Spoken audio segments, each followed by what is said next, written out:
હર હર મહાદેવ, હર હર મહાદેવ. ઓમ નમો ભગવતે વાસુદેવાય. ઓમ નમો ભગવતે વાસુદેવાય. ઓમ નમો ભગવતે વાસુદેવાય. ઓમ નમો ભગવતે વાસુદેવાય. ઓમ નમો ભગવતે વાસુદેવાય. ઓમ નમો ભગવતે વાસુદેવાય. બોલો કૃષ્ણ કનૈયા લાલ લાલ કી કી જય. હરે કૃષ્ણ. જય શ્રી રામ.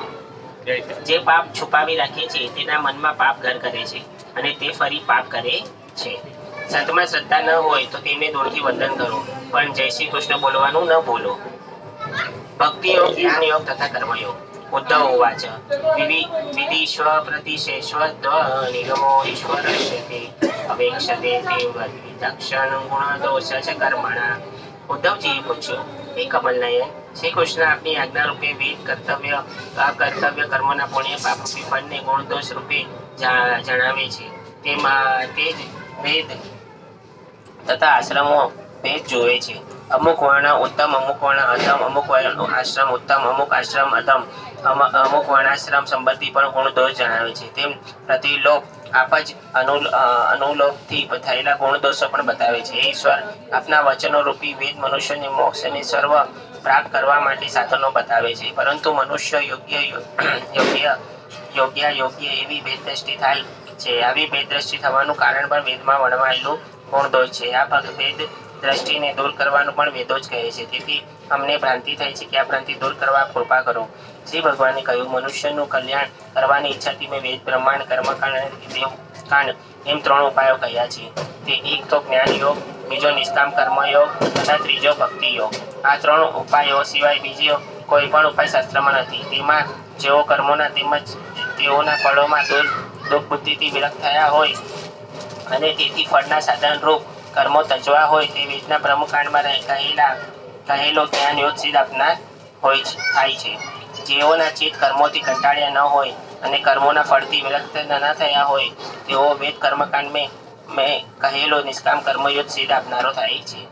જે મનુષ્ય પોતાના કોઈ ભાગ્યોદયથી મારી કથા વગેરે ઉપસત્તાવાળો થયો હોય, વિષય તરફ વિરક્ત થયો ન હોય, તેમાં વિષયોમાં અત્યંત આસક્ત પણ ન હોય, તેવા મનુષ્ય દેવકાંડમાં કરેલો ભક્તિયોગ સિદ્ધ આપનારો થાય છે. મનુષ્યને જ્યાં સુધી વૈરાગ અથવા મારી કથા સાંભળી વગેરે શ્રદ્ધા ન થાય ત્યાં સુધી નિત્ય નૈમિત્તિક કર્મો તેણે કરવા જોઈએ. એટલે સંધ્યા પૂજા આદિ રોજ કરવાના કર્મ જે નિમિત્ત ઊભું થાય ત્યારે કરવાના હોય તે નિમિત્ત કર્મો કહેવાય. હે ઉદ્ધવ, સર્વ ધર્મમાં રહેનારો મનુષ્ય કામ્ય શાસ્ત્રને સિદ્ધ કર્મ ન કરે, પરંતુ ફળની ઈચ્છા રાખ્યા વિના યજ્ઞોમાં મારું યજન કરે તો સ્વર્ગ કે નર્કમાં જતો નથી. તે મનુષ્ય આ લોકમાં આ શરીરમાં રહીને સુખ જ્ઞાન પામે છે અથવા ભક્તિ યોગ મારી ભક્તિ પામે છે. નરકવાસી પ્રાણીઓ તથા સ્વર્ગવાસી દેવો પણ આ મનુષ્ય શરીર ઈચ્છે છે, કેમ કે મનુષ્ય શરીર જ્ઞાન તથા ભક્તિનું સાધન છે. દેવ શરીર કે નારકી શરીર જ્ઞાન તથા ભક્તિનું સાધન થતું નથી. તેથી નારકી તથા દેવ શરીર કરતાં મનુષ્ય શરીર ઉત્તમ છે. ભગવાન શ્રી કૃષ્ણ ઉદ્ધવજીને કહે છે, હે ઉદ્ધવ, મનુષ્ય શરીર શ્રેષ્ઠ છે, છતાં ડાયા મનુષ્ય ફરી તેવું મનુષ્ય થાવ એવી ઈચ્છા ન રાખી, કારણ કે હર કોઈ દેહમાં આસક્ત રાખવાની બંધન છે. મનુષ્ય શરીર મરણ ધર્મી છે. તેમ જાણી ડાયા મનુષ્યએ મૃત્યુ પહેલા જ મોક્ષ મેળવવા પ્રયત્ન કરવા. જેમ કોઈ પક્ષીએ પોતાના આશ્રય સ્થાન રૂપ વૃક્ષમાં માળો બાંધ્યો હોય અને વૃક્ષ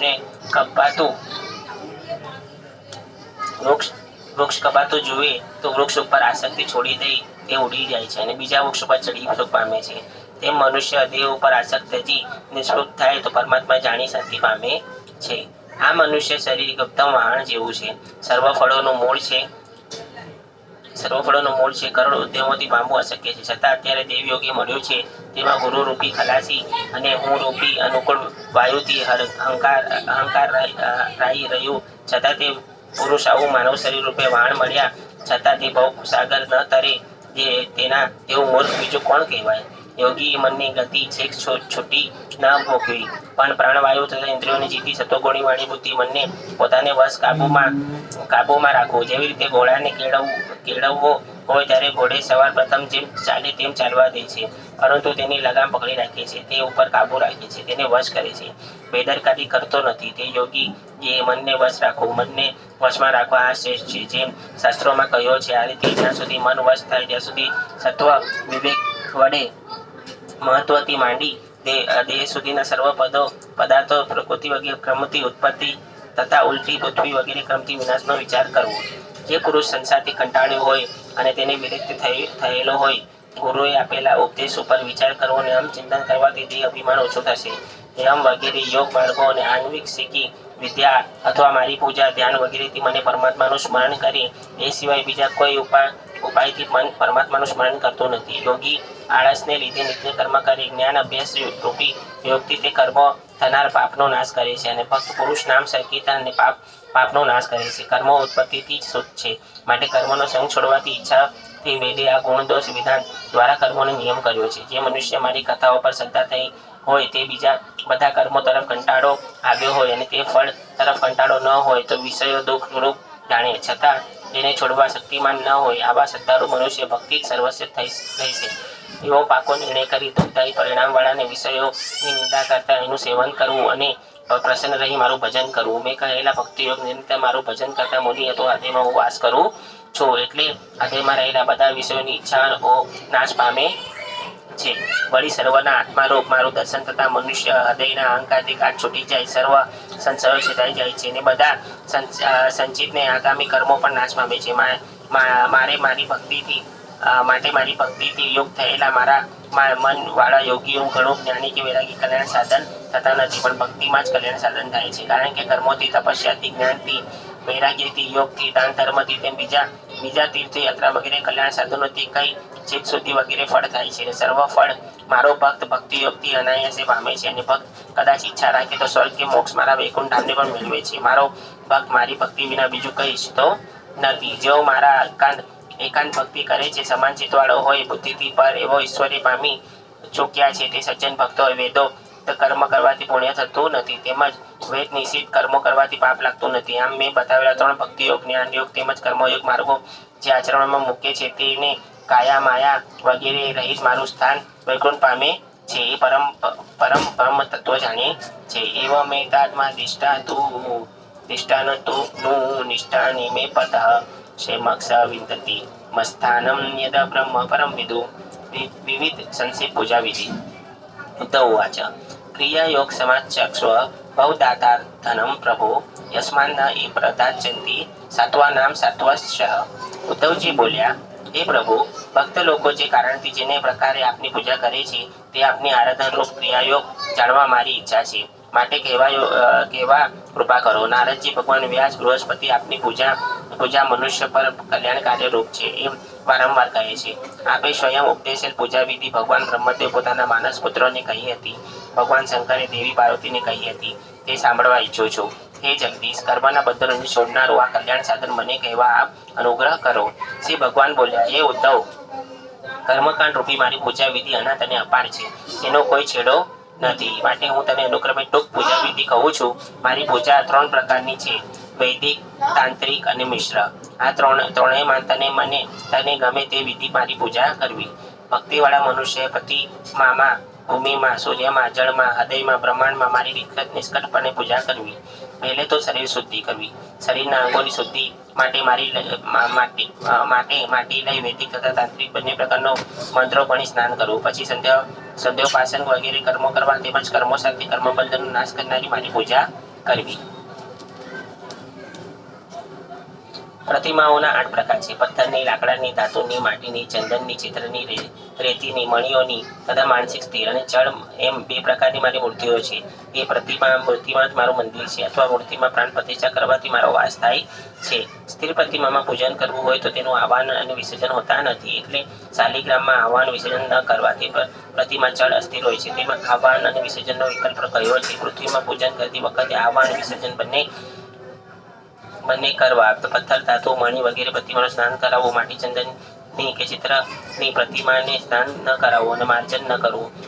સકામ ભક્તને અતિ ઉત્તમ પદાર્થોની મૂર્તિમાં પૂજા કરવી અને નિષ્કામ ભક્તિ જે કંઈ મળે તે પદાર્થો ભાવના કરી મારી પૂજા કરવી. જ્યાં ચંદન વગેરે પદાર્થો બધી સામગ્રી ન મળે તો પદાર્થોએ ભાવના કરી મારી પૂજા કરવી. હૃદયમાં જ મારી પૂજા કરવી અને માનસિક પદાર્થોથી મારી પૂજા કરવી. ભક્તિ શ્રદ્ધાથી માત્ર જળ અને મને આપ્યું હોય તો તે પણ મને અત્યંત પ્રિય છે. પણ શ્રદ્ધા વિનાના અને ભક્તિ વિનાના મનુષ્ય ગંધ પુષ્પ ધૂપ દીપ તેમજ અન્ન વગેરે આપ્યા હોય તો તે પણ મને સંતોષ આપી શકે નહીં. વાહ ભાઈ વાહ.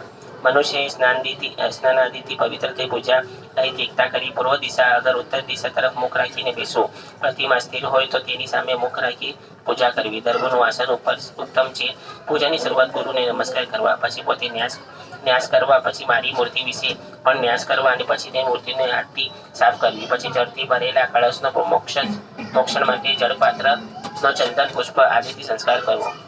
પછી કોણ સડપાત્રના જળથી દેવની પૂજા પાદોતરની પોતે પ્રોક્ષણ કરી. ખાદ અર્ધે આચમન માટે 3 પાત્રોને વાસણોને કળશથી જળથી ભરવા. ખાદ પાત્રમાં પુષ્પ, ચોખા, જવ, દર્ભ, આગળનો ભાવ, તલ, સરવર, ધરો નાખવી અને આચમનના પાત્રમાં લઈ લવંગ તથા કંકોલ નાખવા અને પ્રમાણે તૈયાર કરી આચાર્ય ખાદ્ય અર્ધે આચમન 3 પાત્રોનું ગાયત્રી મંત્રનું મંતરવા. પછી હૃદય કણમાં અંદર રહેલી સૂક્ષ્મ શ્રી નારાયણની મૂર્તિનું ધ્યાન કરવું.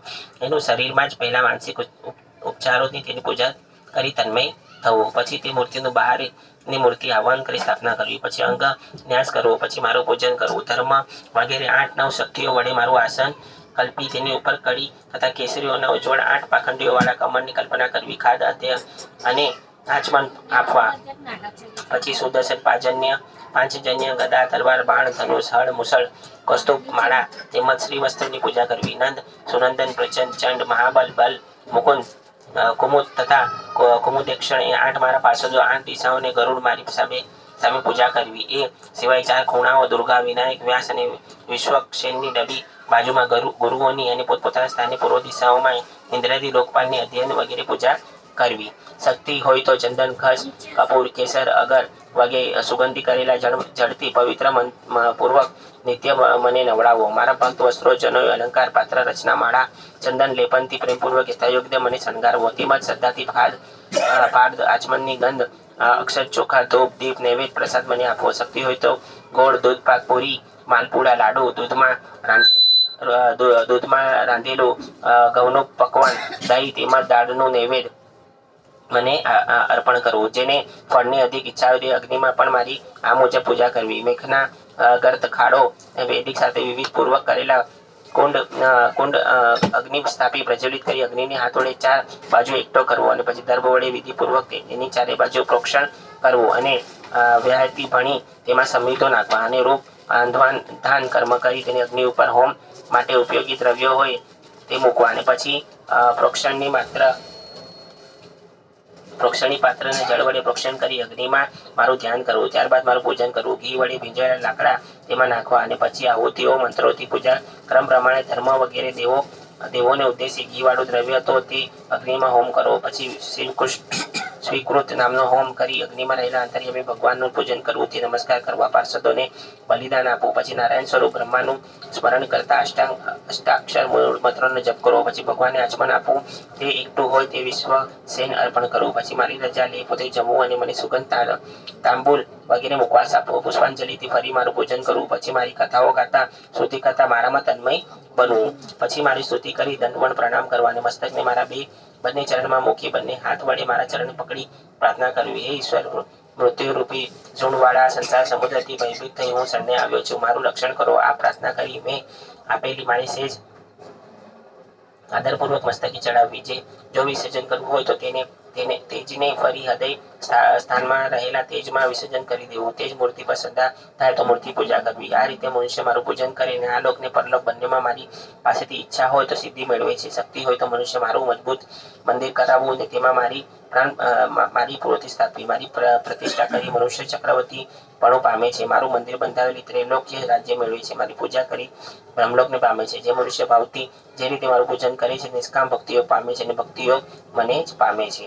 જે મનુષ્ય દેવ કે બ્રાહ્મણો પોતે બીજાઓને આપેલી આજીવિકા લઈ લે 1 લાખ વર્ષ સુધી વિષ્ઠા ખાનારો પીળો થાય છે. બાપરે બાપ.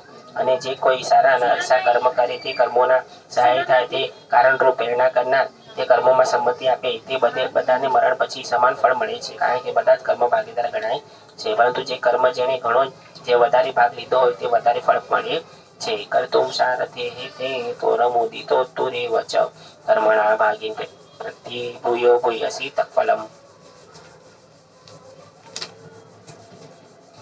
અધ્યાય 30 યાદવ કુળનો સાર. તતો મા ભાગવતમ ઉદ્વ નિર્ગમે વનમ દ્વારવત્યાપી કરોદ ભગવાન ભૂત ભાવન. પરીક્ષિત રાજાએ પૂછ્યું, મહાન ભક્ત ઉદ્ધવજી ભગવાનની યાજ્ઞા અને બદ્રિકાશ્રમ જવા વનમાં નીકળી ગયા. પછી પ્રાણીઓનું રક્ષણ કરનાર ભગવાન શ્રી કૃષ્ણએ દ્વારકામાં શું કર્યું? વળી ભગવાને મોહ સ્વરૂપ જોઈને રહેલા સ્ત્રીઓ તૃપ્તિ થતી નહીં, જેથી અપૂર્વ શોભા વર્ણવતા કવિઓ થાકતા નહીં. જે મહાભારત યુદ્ધમાં અર્જુનના રથ પર બિરાજેલ જોયું, યોદ્ધાઓ ઉત્તમ ગતિને પામ્યા. તે શરીરને કેવી રીતે તજ્યું તે મને કહી સંભળાવો. સુખદેવજી બોલ્યા, તે સમયે શ્રી કૃષ્ણ આકાશમાં, પૃથ્વી પર તથા અંતરિક્ષમાં મોટા ઉત્પાદો થઈ રહેલા જોઈ સુધર્મા સભામાં બેઠેલા યાદવોને આ પ્રમાણે કહેવા લાગ્યા, એ ઉત્તમ યાદવો, દ્વારકામાં મોટા ઉત્પાદો થઈ રહ્યા છે. તે ઘોર મૃત્યુ સૂચક છે. એટલે નગરમાં આપણે બે ઘડી પણ રહેવું ન જોઈએ. સ્ત્રીઓ અને બાળકો સ્ત્રીઓને બાળકો અને વૃદ્ધોને અહીંથી તરત શંખોદ્વાર ક્ષેત્રમાં મોકલી આપો અને આપણે સૌ પ્રભાગ ક્ષેત્રમાં ચાલો. ત્યાં પશ્ચિમ તરફ વહેતી સરસ્વતી નદીને સ્નાન કરી પવિત્ર ઉપવાસ કરી આપણે દેવોની પૂજા કરી માંગલિક કર્મો કરી બ્રાહ્મણોને દાન આપીશું અને વિધિ અશુભનો નાશ કરનાર ઉત્તમ મંગળ કરનાર છે. આ યાદવો બાબતે સંમત થયા. નૌકાએ વડે સમુદ્ર પાર કરી રથોમાં બેસીને પ્રભાસ ક્ષેત્રે ગયા. ત્યાં શ્રી ભગવાને દર્શાવેલું કલ્યાણ સાધન કહ્યું અને પરમ ભક્તિથી યાદવોએ કર્યું. પછી દેવયોગીએ ભ્રષ્ટ થયેલી બુદ્ધિવાળા યાદવોએ મરી નામની મદિરા પીધી, જેના રસ વડે બુદ્ધિ ભ્રષ્ટ થઈ શ્રી કૃષ્ણ માયાથી મૂળ બનેલા વીર યાદવો ગર્વિષ્ઠ થયા અને અંદરો અંદર કજિયા કરવા માંડ્યા. મરીજી નામની મદિરા કજિયામાંથી લડવા લાગ્યા. શાસ્ત્રોના પ્રહાર થયા. શ્રી કૃષ્ણ માયાથી મોહિત થયેલા યાદવે સહાર આરંભ્યો. પુત્રોએ પિતાઓએ સાથે, ભાઈઓ સાથે, ભાણેજ મામાઓ સાથે, ભત્રીજા કાકા સાથે, મિત્રો સાથે, સ્નેહ સાથે, નાતીલાઓની સાથે યુદ્ધ કરવા લાગ્યા. મૂળ બની એકબીજાને મારવા લાગ્યા. આમ યુદ્ધ કરતા બાણો ખૂટ્યા, ધનુષ્ય તૂટ્યા અને સમુદ્ર કાંઠે ઉગેલું એક હિરક્કા નામનું મોટું ઘાસ તેમની નજર પડ્યું. તે ખેંચી કાઢી તેની મજબૂત ભૂગોળો વડે લાકડા લડવા લાગ્યા. તે ઘાસ વજ્ર જેવું બની ગયું. શ્રી કૃષ્ણએ તેઓને રોકવા માંડ્યા. તે યાદવો તેમને મારવા દોડ્યા. શ્રી કૃષ્ણ બલરામે પણ એરકા ઘાસની ભૂંગોળો લીધી અને સહાર કરવા લાગ્યા. આમ બ્રાહ્મણોના શાપથી ઘેરાયેલા અને શ્રી કૃષ્ણની માયા મોહિત મનવાળા યાદવો પરસ્પર લડતા સર્વ યાદવ કુળનો નાશ થયો અને પોતાના સર્વ કુળનો નાશ પામ્યા. એટલે શ્રી કૃષ્ણે માન્યું કે પૃથ્વીનો બાકી રહેલો ભાર હવે ઉતરી ગયો છે. પછી બલરામે સમુદ્રને કિનારે બેસી યોગ બળ વડે આત્માને પરમાત્મામાં જોડી મૃત્યુલોકને ત્યાગ કર્યો. શ્રી કૃષ્ણે આ બધું જોઈ પીપળાના વૃક્ષ પાસે જઈ મૌન ધરી જમીન પર બેસી ગયા. તે સમયે એક શાંત સ્વરૂપ ધારણ કર્યું. જળમાં જમણા સાથળ પર કમળ સમાન લાલ ડાબો પગ ટેકવીને બેઠા. તે સમયે જરા નામનો પારધી જેણે સાપિત મૂસળમાંથી બચેલા લોઢાનો ટુકડા વડે બાણનું ફણ બનાવ્યું હતું, તે દૂરથી મૃગના મુખ જેવા આકાશવાળા ભગવાનના પગને બાણ વડે વિધી નાખ્યો. પછી પાસે જઈ ભગવાનને જોઈ પારધી ભયભીત થયો અને ભગવાનના પગમાં પડી બોલ્યો, હે મધુસૂદન, મેં જે પાપીએ અજાણતામાં કૃત્ય કર્યું છે, મને પાપીને ક્ષમા આપવા આપ યોગ્ય છો. મેં આપનો અપરાધ કર્યો છે, માટે એ વૈકુંઠ પ્રભુ, મૃગોનો નાશ કરનાર મને પાપી પારધીને આપ જલ્દી મારી નાખો, જેથી ફરી આ રીતે સત્પુરુષનો અપરાધ હું ન કરું. શ્રી ભગવાન બોલ્યા, હે જરા, તું ભય ન પામ. ઉઠ, મેં તારી ઈચ્છા પૂરી કરી છે. મારી ઈચ્છાથી આ કૃત્ય કર્યું છે, માટે તું સ્વર્ગ જા. તે સમયે આકાશમાંથી એક વિમાન આવ્યું અને જરા પ્રભુની 3 વાર પ્રદક્ષિણા કરી નમસ્કાર કર્યા અને તે વિમાનમાં બેસી સ્વર્ગ ગયો. યાદવોના ધમસાર દારૂક સારથી શ્રી ભગવાનને શોધતો આવ્યો. તે તુલસીની માળા સુગંધ ઉપર પીપળા પાસે આવીને જોયું તો ઝાડ નીચે ભગવાન સૂતા છે. એટલે તે તરત તેનું મન સ્નેહથી વ્યાપ બન્યું. તેના નેત્રોમાં આંસુ આવી ગયા. તરત રથમાં ઉપર કૂદી ભગવાનના ચરણમાં પડ્યો. ને પ્રભુ, હું આપના ચરણ કમળને જોતો ન હતો, તેથી તે ચંદ્ર અસ્ત પામે ત્યારે અંધકારમાં ડૂબી નાશ પામે છે, તેમ મારી બુદ્ધિ નાશ પામી હતી. મને કોઈ દિશાની ખબર નથી, પણ શાંતિ મળતી નથી. દારૂક એમ કહેતો હતો કે વખતે ભગવાનનો રથ થોડા ધ્વજ સાથે તેના દેખાતા આકાશમાં ઉડી ગયા અને તેની પાછળ ભગવાન દિવ્ય આયુધો પણ ચાલ્યા હતા. આ બધું જોઈ દ્વિગમૂત બનેલો દારૂક ને શ્રી ભગવાને કહ્યું, હે સારથી, તું દ્વારકા જા. આપણા જ્ઞાતિજનોનો અંદરો અંદર લડીને થયેલો નાશ, બલરામજીનું સ્વર્ગલોક ગમન અને મારી આ દશા, આપણું બધું બધું મને કહે છે અને કહે છે કે હવે દ્વારકા તરત છોડી દે, કારણ કે છોડેલો યદુપુરી સમુદ્ર બોળી દેશે અને સગળા પોતપોતાના પરિવાર તથા માતા પિતાની સાથે લઈ અર્જુનના રક્ષણે ઇન્દ્રપ્રસ્થે જાજો. તું મારા ધર્મનો આશ્રય કરી જ્ઞાન નિષ્ઠે પુત્ર ધન વગેરે તરફ ઉદાસીન થજે અને મારી માયાની રચના જાણી શાંત પામજે. શ્રી ભગવાને આમ કહ્યું એટલે દારૂ કે તેમની પ્રદક્ષિણા કરી વારંવાર નમસ્કાર કરી તેમના ચરણો પોતાના માથા ઉપર મૂકી ઉદાસ મન વાળો થઈ દ્વારકા તરફ ગયો. ઇત્યુક્ત પરિક્રમ્ય નમસ્કૃત્ય પુનઃ પુનઃ તત્પાદોષણ યોપાદાય દુર્મ પ્રયો પુરી નમ. અધ્યાય 31. શ્રી કૃષ્ણ ભગવાન સ્વધામ પધાર્યા. શ્રી શુકોવાચ અથ તત્રાગમન બ્રહ્મા ભુવાન સમભવ મહેન્દ્ર પ્રમુખા દેવા મુનયો સ પ્રચેશ્વરા. શ્રી સુખદેવજી બોલ્યા, પછી બ્રહ્મા પાર્વતી સતી શંકર ઇન્દ્ર દેવો વગેરે સિદ્ધો ગંધર્વો વિદ્યાધરો મોટા સર્પો ચારણો યક્ષો કિન્નરો અપ્સરા મૈત્રેય વગેરે બ્રાહ્મણો શ્રી ભગવાન શ્રી કૃષ્ણ સ્વધામ ગમન જોવાની ઈચ્છાથી ખૂબ ઉત્સુક શ્રી કૃષ્ણ ભગવાનના કર્મો જન્મોને ગાતા વર્ણન કરતા ત્યાં આવ્યા. વિમાનની પંક્તિઓ વડે આકાશ ભરાઈ ગયું, પુષ્પો વર્ષા થવા લાગી. ભગવાને દેવ સમૂહમાં બ્રહ્મા શંકર ઇન્દ્ર આદિને જોયા એટલે આત્માને આત્મ સ્વરૂપમાં યોજી નયનો મીચી ગયા. યોગીશ્વરે સ્વચ્છંદ મૃત્યુ પામ્યા. અગ્નિના ધારણ કરી દેહને બાળી નાખવો પડે. શ્રી ભગવાને શરીર અગ્નિ ધારણ વડે બાળ્યું નથી, કારણ કે તેમનું શરીર સામાન્ય નથી, તેમાં સમસ્ત જગત રહેલું છે. ભગવાન શ્રી કૃષ્ણ સદેહે સ્વધામ પધાર્યા. તે સમયે સ્વર્ગમાં ધુંભીઓ વાગ્યા, આકાશમાંથી પુષ્ટિ ઉષ્ટિ થઈને પૃથ્વી પરથી સત્ય ધર્મ ધીરજ કીર્તિ લક્ષ્મી તે ભગવાનની પાછળ જતા રહ્યા. ભગવાન શ્રી કૃષ્ણ ગતિ મન વાણીથી બી પર છે, તેથી ભગવાન જ્યારે પોતાના ધામમાં પ્રવેશવા લાગ્યા ત્યારે બ્રહ્મદેવ વગેરે દેવતાઓ પણ તેમની જોઈ ન શક્યા. આથી તેમણે ઘણું આશ્ચર્ય થયું. બ્રહ્મા રુદ્ર વગેરે દેત્યો શ્રી હરિને એ યોગ ગતિ જોઈ વિસ્મય પામ્યા અને ગતિ પ્રશંસા કરતા પોતપોતાના લોકમાં ગયા. બોલો કૃષ્ણ કનૈયા લાલ કી જય. ભગવાન શ્રી કૃષ્ણ સ્વધામ ગયા પછી સ્થિતિ. શ્રી કૃષ્ણ છૂટા પડેલા દારૂ કે દ્વારકામાં આવી વસુદેવ અને ઉગ્રસેન પગમાં પડી રડતા સમાચાર જણાવ્યા એટલે બધા શોક કરતા ઉતાવળે પ્રભાસ ક્ષેત્રમાં ગયા. દેવકી રોહિણી વાસુદેવ પુત્ર શ્રી કૃષ્ણ બલરામ વિરહ ત્યાં પણ પ્રાણ ત્યજ્યા. સ્ત્રીઓએ પોતાના પતિઓને ઓળખી તેમની સાથે ચિત્તમાં પ્રવેશ કર્યો.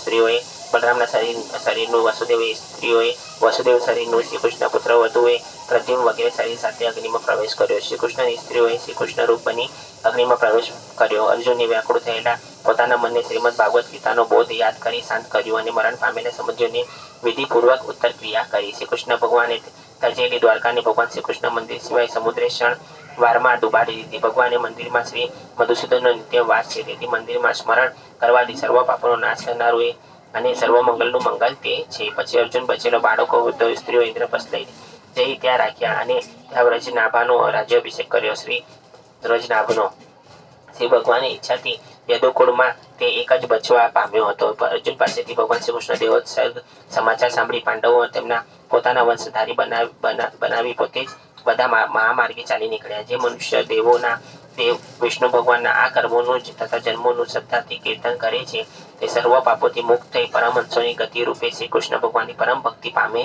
છે. ઇતમ હરે ભગવતો રુચિ રાવતાર વીર્યાણી બાલચરિતાની ચ સંતમાની અનન્યતે ચ ચેહ્ય શ્રુતાચ યહ શ્રુતાની ગુણ મનુષ્ય ભક્તિ પરા પરમહંસ ગતો લભેતઃ ઇતિ એકાદશ સ્કંદ સમાપ્ત. બોલો કૃષ્ણ કનૈયા લાલ કી જય. 10મો